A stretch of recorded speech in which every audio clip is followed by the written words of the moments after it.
Okay सी, last अपना क्या हुआ था, 154 सेक्शन स्टार्ट हुआ था ना। सी, जो लोग वीडियो लेक्चर्स देख रहे हैं ना, तुम लोगों को रिक्वेस्ट करो होमवर्क किया करो, क्योंकि सी मेरे सामने जो फेस टू फेस बच्चे आ रहे हैं ना, उन लोग का तो होमवर्क मैं चेक भी कर रहा हूँ, चेक करने के बाद डिस्कस कर रहा हूँ, सो मेरी नज़रों के सामने है। लेकिन जो लोग वीडियो देख रहे हैं ना, उन लोग का कोई माई बाप नहीं है चेक करने वाला।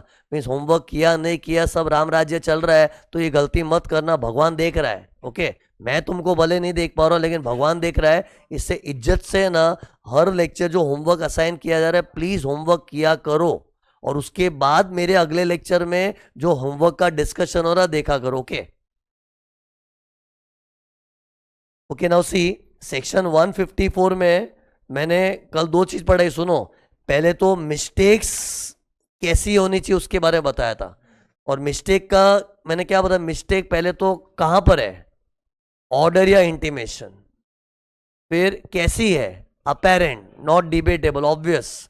और किसकी मिस्टेक, किस आदमी की मिस्टेक हुई है, या एओ या कमिश्नर, जिसको बोलते हैं इनकम टैक्स अथॉरिटी। फिर मैंने ये मिस्टेक को रेक्टिफाई करने का प्रोसीजर बताया था। तो ये सब मैंने बताया, इतनी बात हुई थी, और अपना सेक्शन एक्चुअली खत्म ही हो चुका है। अब एक देखो, एक अच्छी एनालिसिस है, लुक सी, कभी भी कोई ऑर्डर पास होता है ना, और उसमें तुमको कुछ गड़बड़ लग रही है, तो it can be either debatable, not debatable.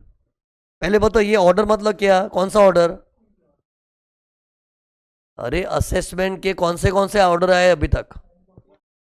Regular assessment 143, best judgment 144, income escaping assessment 147। Okay, तो असेसमेंट ऑर्डर की बात करो, असेसमेंट ऑर्डर। ओके, ऐसे तो ऑर्डर वर्ड बहुत बार अपने नोट्स में देखेगा, लेकिन I am talking about assessment के ऑर्डर। तो सी, असेसमेंट ऑर्डर में अगर कुछ गड़बड़ है और उसमें डिबेट जैसा लग रहा है, तो उसका क्या उपाय है बताओ? अपील करो, उसके लिए अपील ही करना पड़ेगा। लेकिन डिबेट नहीं है तो 154 में रेक्टिफिकेशन के लिए अप्लाई कर सकते हैं। लेकिन सी, मैंने क्या बोला, अगर किसी को ऑर्डर में कुछ गड़बड़ है, उसको आर्ग्यू करना है, डिबेट करना है, तो अपील बोला था ना। एक और ऑप्शन है, 264 करके सेक्शन है, सेक्शन 264 जो अगले चैप्टर में आएगा, लेकिन उसका नाम अभी से सुन के रखो, बहुत फेमस आदमी है। कौन? सेक्शन 264। मीन्स हर दुखियारे के पास दो चॉइस होता है, अपील में जाऊं कि सेक्शन 264 में जाऊं। अभी तुम लोग ये जानने की कोशिश मत करो सर 264 क्या होता है, जो भी होता है ये भी एक ऐसा सेक्शन है जो हमारे दुख को सॉल्व करता है। लेकिन कैसा दुख? जिधर we have a debate with the department. हाँ, कुछ ऐसा मैटर है जिसमें मैं दुखी हूं, उसमें कोई डिबेट भी नहीं है, तो 154 इज द बेस्ट रेमेडी।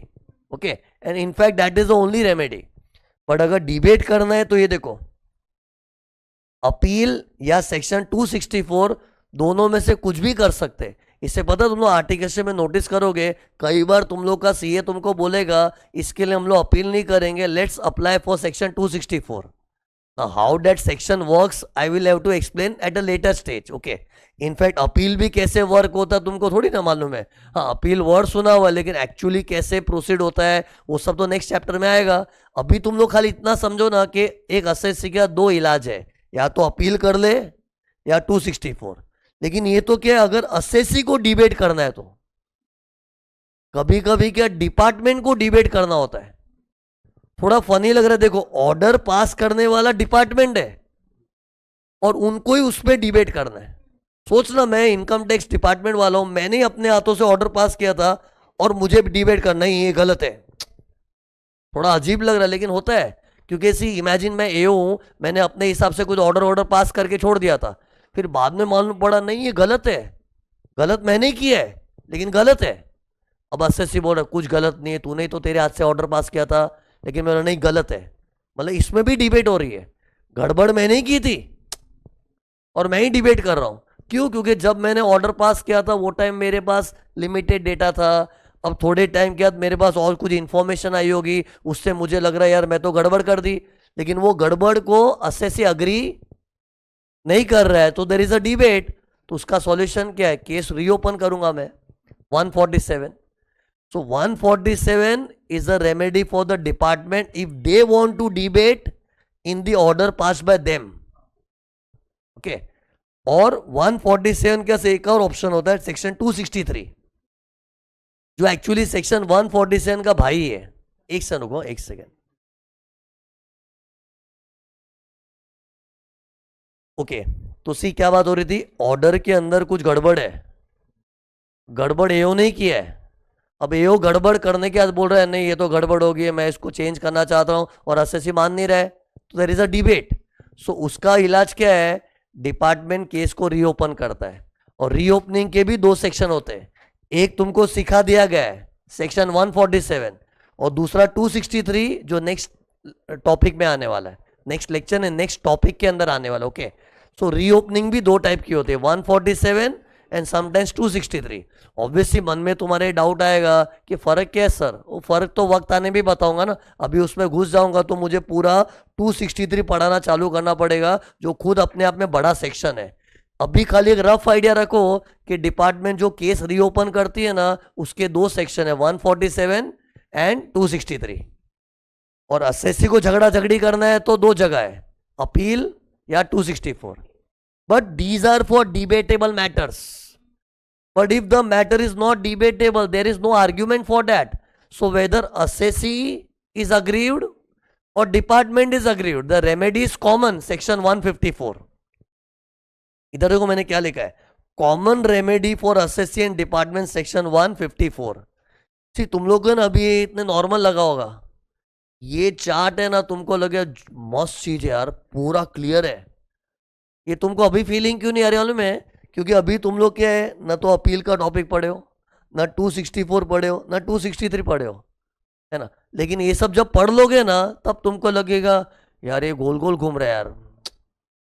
जब 263 पढ़ लोगे आफ्टर स्टडिंग 147 एट लेंथ, जब 263 भी पढ़ोगे, 264 अपील, इतना सारा सब ज्ञान मिल जाएगा ना, तब तुमको लगे ये सब क्या मिक्स हो रहा है। उस वक्त ये चार्ट देखे लगे हाँ एकदम क्लियर है, तब उसकी वैल्यू समझे। अभी क्यों वैल्यू समझने, क्योंकि अपने कितनी चीजें पढ़े ही नहीं है, और जब तक पढ़ेंगे नहीं वो कंफ्यूजन जैसा कोई स्कोप ही नहीं है ना।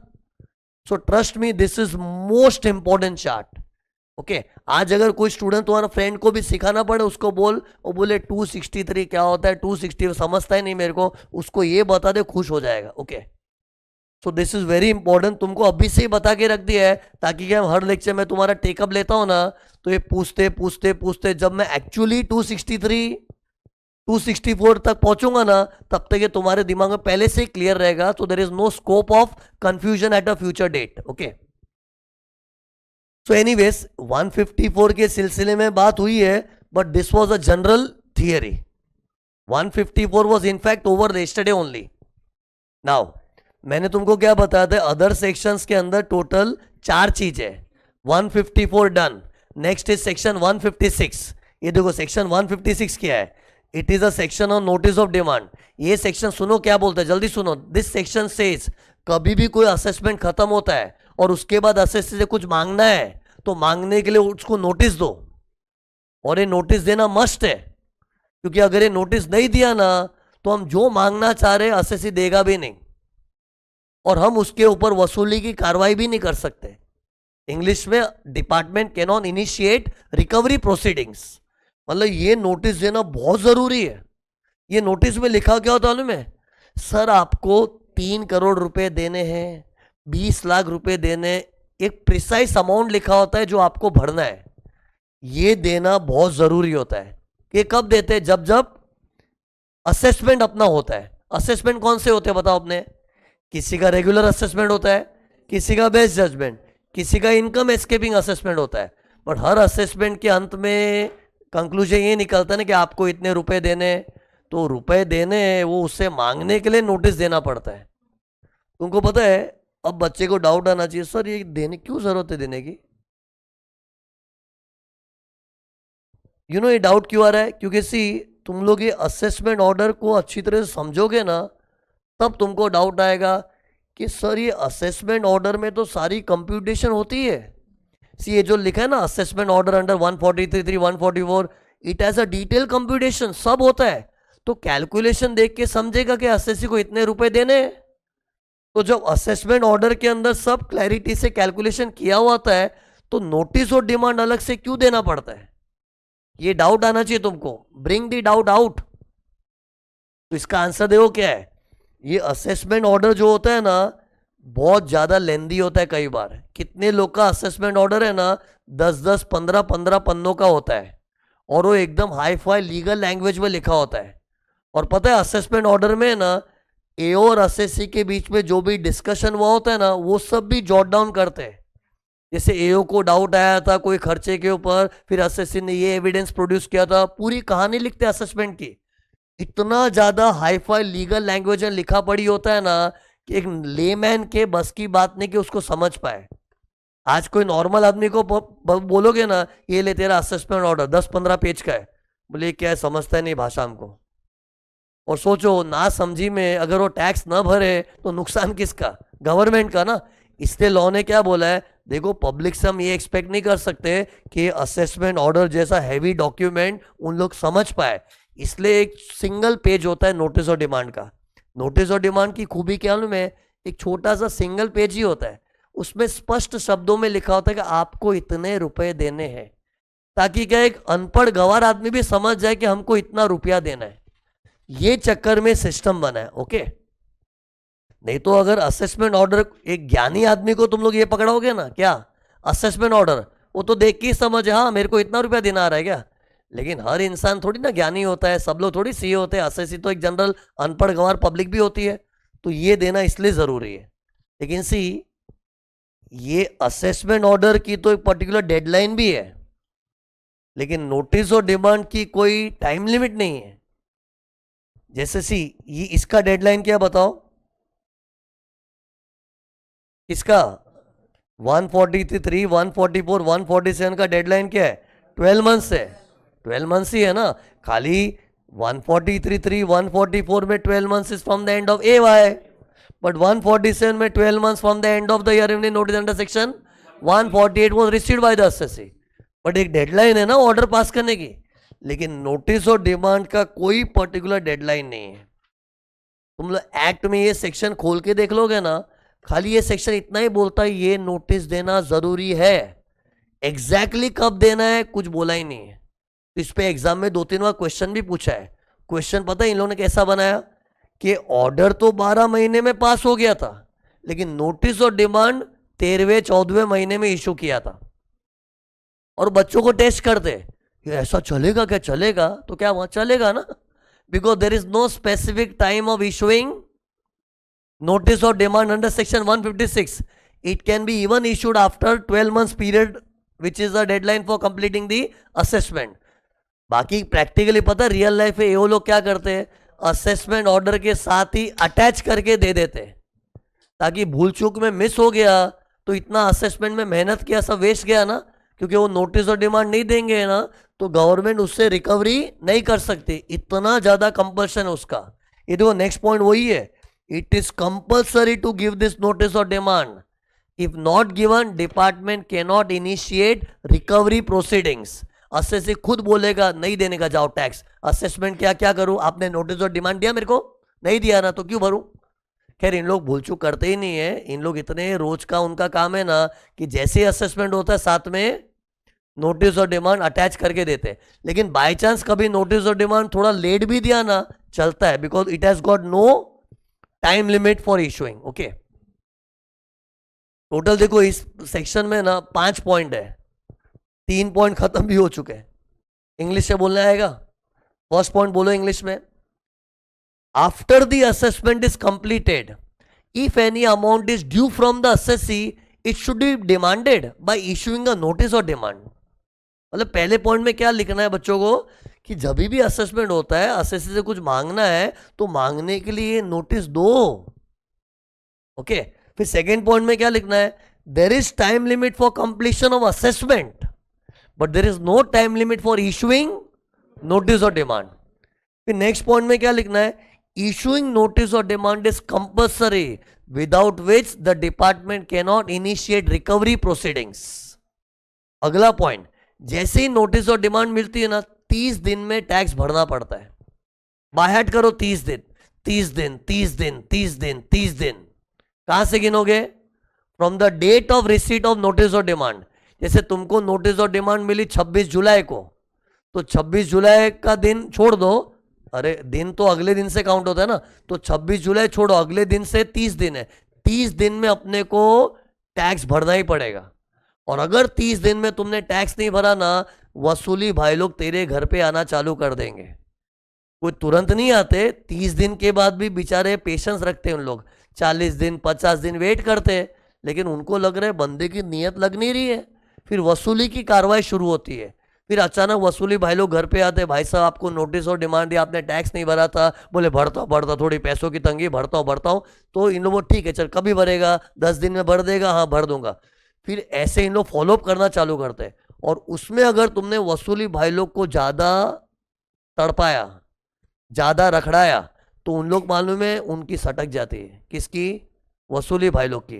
फिर इन लोग क्या है, तुमको असेसिन डिफॉल्ट का टैग लगा देते हैं, और एक बार असेसिन डिफॉल्ट का टैग लग गया ना, तो तुमको इंटरेस्ट पेनल्टी अलग से चढ़ेगा। मतलब ये जो नोटिस और डिमांड होता है ना, ये खुद इंटरेस्ट वगैरह के साथ होता है, लेकिन इसके अंदर कौन सा इंटरेस्ट होता है? 234A, 234B, 234C, वो सब होता है।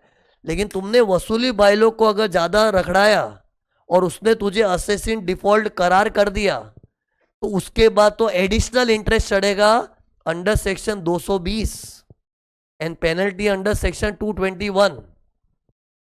बट ये नौबत कब आएगी? अगर तुमने ज्यादा उनको तड़पाया तो। किसको? रिकवरी ऑफिसर्स को। तो सी जनरली क्या होता है, 30 दिन के बाद पहले तो तुरंत अपने घर पे कोई आने नहीं वाला है, थोड़े टाइम के बाद फॉलोअप चालू होगा। और इन लोग फॉलोअप में भी है ना, जैसे तुम बोलोगे उन लोग वेट के, ठीक है चलो 10-15 दिन में तो दे दोगे ना, वेट करेंगे, उसका इन लोग ब्याज भी नहीं मांगते। हाँ ठीक है, इन लोग थोड़ा बहुत चलाते, लेकिन बाद में अगर उनको मालूम पड़े बंदे की नीयत ठीक नहीं लग रही है, ये तो कब से बोल रहे दे रहा हूं, देने का ठिकाना ही नहीं है, तब इन लोग एक फॉर्मल लेटर तुमको भेजेगा, you are an assessee in default. और एक बार ये लेटर दे दिया ना, मतलब खत्म। फिर तो तुमने 30 दिन के बाद जितना भी पीरियड उनको तड़पाया, उसका इंटरेस्ट आएगा। 30 दिन तो मिला ही था ना भरने का नोटिस और डिमांड के बाद।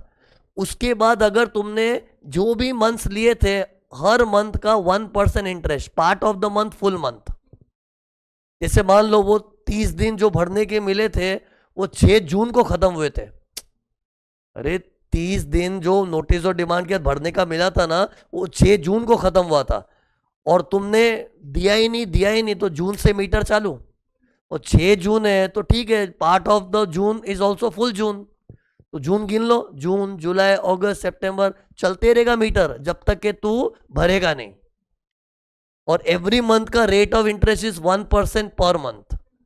6 जून का एग्जाम्पल क्यों लिया? ताकि मैं बता पाऊं कि 6 जून तक मुझे भरना था, और अगर मैं नहीं भर रहा हूं तो जून भी पूरा पकड़ने में आ जाएगा। Part of the month is full month and it will go on till you actually पे। ओके, बट सी ये नौबत कब आएगी? अगर तुमको असेसिन डिफॉल्ट का टैग लगा तो। अगर सुख शांति से हो गया, तुमने थोड़ा बहुत मोहलत मांगा और इन लोग कोऑपरेट करके अगर पैसा तुमने इवेंचुअली दे दिया ना, और उनको भड़काया नहीं ना, तो टेंशन नहीं है। जैसे आंसर दो, मुझे 30 दिन में देने का टाइम मिला था और मैं दिया नहीं, उन लोग मेरे को फॉलोअप कर रहे थे, और नहीं करके मैंने 70-80 दिन में दे दिया और सुख शांति से हो, तो ठीक है, उसमें इंटरेस्ट नहीं लगता है। इंटरेस्ट कब चढ़ता है? अगर तुमने उनको ज्यादा तकलीफ दी और उन लोग ने तुम्हें असेसिन डिफॉल्ट का टैग लगाया तो। चौथे पॉइंट में मैंने बहुत कुछ बोला है, चौथा पॉइंट चल रहा था, एक एक करके बताओ, रट लो बराबर से। पहले क्या बोला था? 30 दिन में भरना पड़ेगा।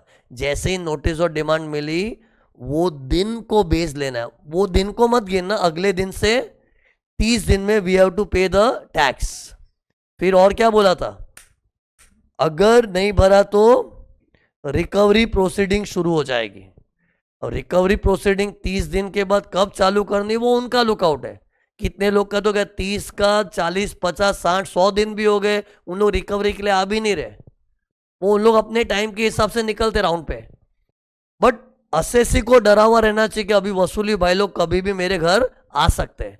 फिर क्या बोला था कि अगर इन वसूली भाई लोग को तुमने ज्यादा तड़पाया तो you will be declared assassin default. ये देखो सब पॉइंटर लिख के रखता हूं, असेसिन डिफॉल्ट। और एक बार असेसिन डिफॉल्ट का टैग लग गया तो इंटरेस्ट लगेगा। अंडर सेक्शन 220, ये देखो इंटरेस्ट अंडर सेक्शन 220, रेट क्या है 1% पर मंथ, बट कैलकुलेट किस पे करेंगे, एनओडी अमाउंट, नोटिस और डिमांड का अमाउंट। ये देखो नोटिस और डिमांड में अमाउंट लिखा होता है ना कि आपको 23,75,000 देना है, अज्यूम को ऐसे कुछ भी फिगर बोल रहा हूँ, 23,75,000 देना था, तो बस उसको इंटू 1%, और ये पर मंथ इंटू कितने मंथ, जब तक नहीं भरेगा तब तक। मंथ्स की गिनती, वो 6 जून का एग्जाम्पल दिया था ना कि मेरे 30 दिन 6 जून को खत्म हो रहे थे, तो बस जून जुलाई ऐसे करके जब तक नहीं भरोगे तब तक अमाउंट ये रहेगा परसेंटेज 1, और पीरियड तो जितना डिले होगा उतना, but this is only if you are declared assessing default. Okay, interest के साथ पेनल्टी भी लगेगी। पेनल्टी सुनो कितनी, इधर देखो, ये जो अमाउंट दिख रहा है काला वाला, उतना ही पेनल्टी का अमाउंट। जैसे अगर ये 10 लाख रुपया है ना, देखो ना ये जो सर्कल किया है, ये 10 लाख है ना, तो 10 लाख देने के लिए तड़पा रहा है, और 10 लाख दे, ये 10 लाख तो दे और 10 लाख दे पेनल्टी के नाम का, अंडर सेक्शन 221। बट ये कितनी डरावनी चीज है, ये कब होगा, अगर असेसिन डिफॉल्ट का टैग लगा। अरे इसके साथ तो ये भी होता है कि इन लोग जेल में भी डाल देते, प्रोसिक्यूशन बोलते हैं, बट सी ये बहुत एक्सट्रीम केस में आता है, और ये पेनल्टी भी बहुत हॉरिबल अमाउंट है, मतलब तू ये अमाउंट देने के लिए नाटक कर रहा है, उतने अमाउंट का पेनल्टी। बट सी कभी भी मैं तुमको पेनल्टीज का बोलूँ ना, तो पेनल्टी और जेल वेल की बात भी करूंगा, इट मे और may not happen, generally it happens in very extreme cases, okay. But ये वाले में तो जो मैंने इंटरेस्ट पेनल्टी बोला ना, ये कब एक्टिवेट होगा, if assessee in declared as assessee in default, और वो नौबत कब आएगी, जब तुम ज्यादा ही किसी को रखड़ाओगे तो, कि नहीं दूंगा, उनको भी समझता है ना ये तो यार लल्लू बना रहा है यार, पागल समझा हमको, चल असेसिन डिफॉल्ट। एनीवे सब कम्युनिकेशन के साथ ही होता है। अस्से से रिक्वेस्ट है सर जी प्लीज थोड़ा कोऑपरेट करें, मेरे घर की स्थिति देखो, ऐसा कभी कभी क्राइसिस भी होता है ना, तो थोड़ा कोऑपरेटिव रहते हैं, बट अगर उनकी सटक गई तो असेसिन डिफॉल्ट। तो ये था चौथा पॉइंट। लास्ट पॉइंट सुनो, ये पता है नोटिस और डिमांड कब देना पड़ता है, जब तुम्हारा रेगुलर असेसमेंट होता है, बेस्ट जजमेंट होता है, इनकम एस्केपिंग होता है, तब समरी असेसमेंट में जरूरत नहीं है। समरी असेसमेंट के अंत में क्या आता है अपने हाथ में, इंटीमेशन अंडर सेक्शन 143(1), तो उसमें अलग से नोटिस और डिमांड नहीं आएगा। यू नो लॉजिक क्या है, समरी असेसमेंट का जो इंटीमेशन होता है ना, वो 1-2 पेज का लेटर होता है, वो कोई भी बंदा पढ़ के समझ जाता है, it is not complicate to understand. मैंने इधर क्या लॉजिक बताया था, ये असेसमेंट ऑर्डर होते हैं ना, बहुत हाई फाई लीगल लैंग्वेज में होता है, एक नॉर्मल आदमी को पल्ले भी ना पड़े, तो उसको समझे नहीं, तो उस चक्कर में टैक्स ना भरे, क्यों रिस्क लेवे, इसलिए नोटिस और डिमांड देते हैं ना। लेकिन समरी असेसमेंट तो होता भी शॉर्ट में, उसमें जो इंटीमेशन आता है ना, वो 1 पेज का तो होता है, 1 या 2 पेज का, और वो देख के समझ जाता हाँ मेरे को इतना भरना है क्या। तो किसी भी बंदे को समझता है तो उसमें नोटिस और डिमांड क्यों देवे, क्योंकि वो अलग से देना मतलब इन लोग का प्रोसेस बढ़ रहा है ना। इससे समरी असेसमेंट वालों आपको ये नोटिस और डिमांड नहीं मिलेगा, because intimation under 143(1) is deemed as a notice और डिमांड। कल को एग्जाम में है तो ये डायलॉग मार के आना, intimation under section 143(1) is deemed as a notice और demand. You will not be separately given a notice और डिमांड, जो इंटीमेशन है उसी को तू नोटिस और डिमांड मान ले। उसी तुम लोग ऑफिस में थोड़ा बहुत देखे होंगे, तो सोचो किसी भी क्लाइंट का इंटीमेशन में ऐसा है ना कि 20,000 रुपया भरना है, 10,000 रुपया भरना है, कब भरोगे, इंटीमेशन के 30 दिन में, कि इंटीमेशन ही मेरा नोटिस और डिमांड है, और नोटिस और डिमांड के 30 दिन में भरना पड़ता है, वो तो मैंने बताया ही था। तो ये देखो ये अपना 5th पॉइंट था, समरी असेसमेंट में NOD is not required. Okay, तो 5 पॉइंट का आंसर हो गया। So this was section 156। Okay,